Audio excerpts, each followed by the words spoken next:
안녕하세요. 저는 2학년 A2반 최태현이라고 합니다. 제가 이번 한 해 동안 진행한 1위 읽는 주제는 한반도의 한해 개념의 기원입니다.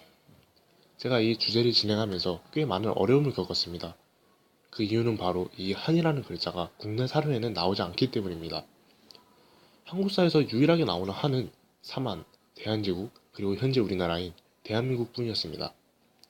그렇게 저는 중국 사료를 조사할 수밖에 없었는데요. 하지만 이 한이라는 글자는 중국의 사서에도 나오지 않았습니다.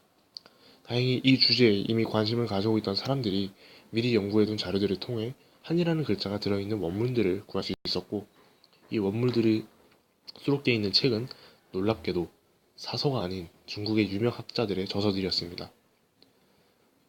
그래도 그 학자들의 신뢰도는 높은 편이라 대부분의 학자들 역시 사서급으로 인정을 해주는 책들이었습니다.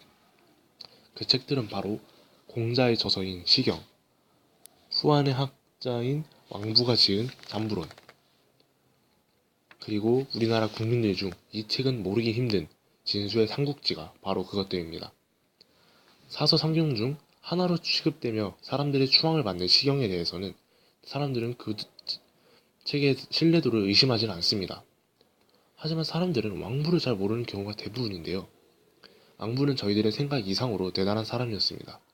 왕부에 대한 기록 자체는 많지 않으나 중국에서 가장 가치가 높은 사서 중 하나로 평해지는 후한서에서 가장 높은 가치를 지녔다고 평가받은 책이 바로 이 왕부의 잠부론입니다.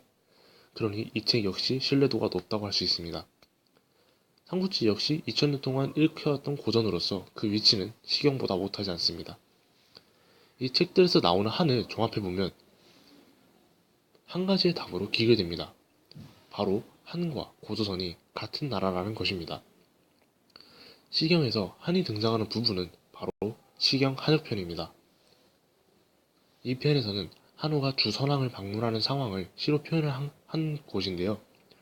주선왕이 한우를 매우 환대하고 한우는 선왕에게 조선의 특산물인 문피를 바치거나 한우가 다스리고 있던 북방민족과 동이족의 통치권을 다시 확인하며 북백의 칭호를 내려준다는 등의 내용을 볼 때 한우는 매우 강력한 나라의 통치자였으며 이 나라는 바로 우리가 고조선이라고 알고 있는 조선이었습니다.